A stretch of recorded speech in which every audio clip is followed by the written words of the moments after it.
கர்த்தருக்கு மிகவும் பிரியமான தேவ ஜனங்களே, இயேசு கிறிஸ்துவின் நாமத்தில் இந்த ஞாயிறு விருந்திற்காக உங்களை அன்புடன் அழைக்கிறோம். இந்த நாளுக்குரிய தலைப்பு கர்த்தரின் வேலை. இந்த நாளுக்குரிய வசனம் யோவான் 2:11.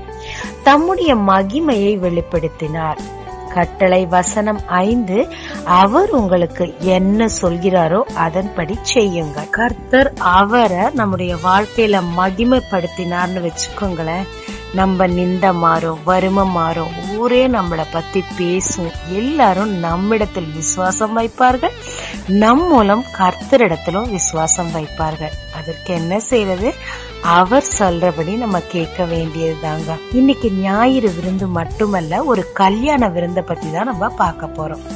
அந்த கல்யாணத்துல என்னென்ன அப்ரோச் பண்றாங்க, எப்படியா அங்க அற்புதம் நடக்குது, அங்க தேவ நாமம் எப்படி மகிமைப்பட்டதுன்னு சொல்லிதாங்க இன்னைக்கு பார்க்க போறோம். நாம் நினைத்தால் நம் ஜெபத்தின் மூலமாக கர்த்தருடைய வேலையை தள்ளி போடவும் முடியும், கர்த்தருடைய வேலையை கிட்ட கொண்டு வர முடியும். அது நம்ம அப்ரோச் பண்ற விதத்தை பொறுத்துதான் இருக்கும்.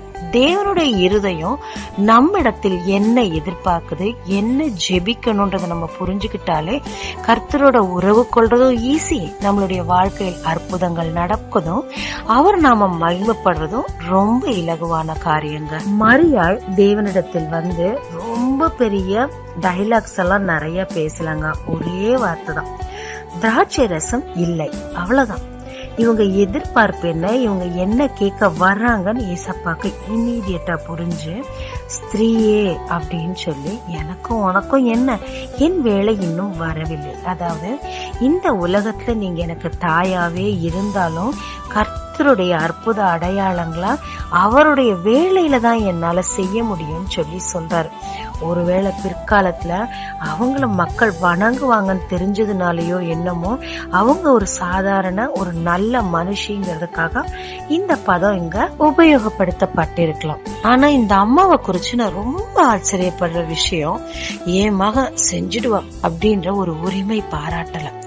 அவ்வளவு பெரிய விசுவாசம்.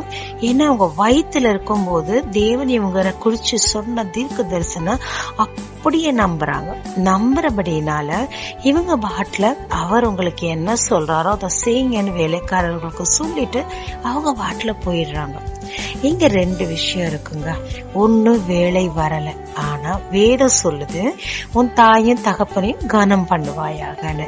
சோ இந்த உலகத்துல அவங்கள தாயா கொடுத்ததுனால எல்லார் கண்களுக்கு முன்னாடி, அந்த வேலைக்காரர்கள் கண்களுக்கு முன்னாடி தாயை கனம் பண்ண வேண்டிய சூழ்நிலை.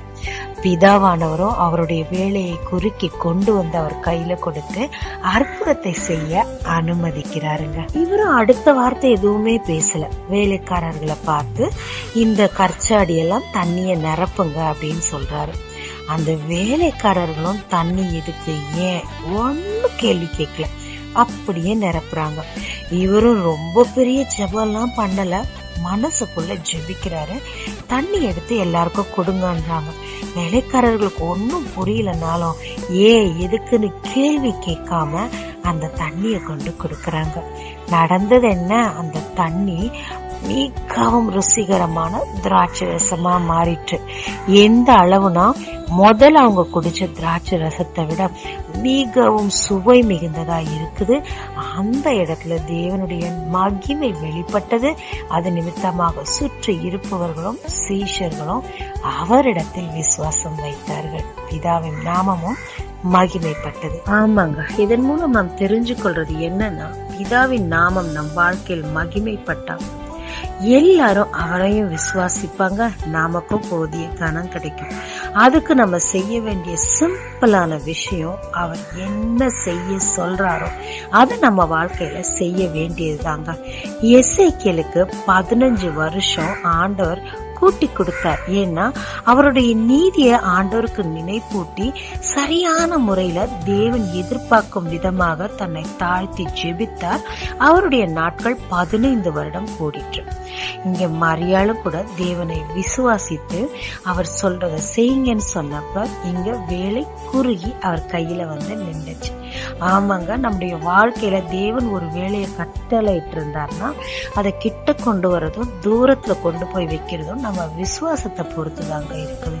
அவர் என்ன சொல்றாரோ நம் வாழ்க்கையில அது அசாத்தியமான காரியமா இருந்தாலும் முட்டாள்தனமான காரியமா இருந்தாலும் அதை அப்படியே நாம் செய்யும் போது தேவன் நம் வாழ்க்கையில் அதிசயத்தை செய்ய ஆரம்பிப்பார்.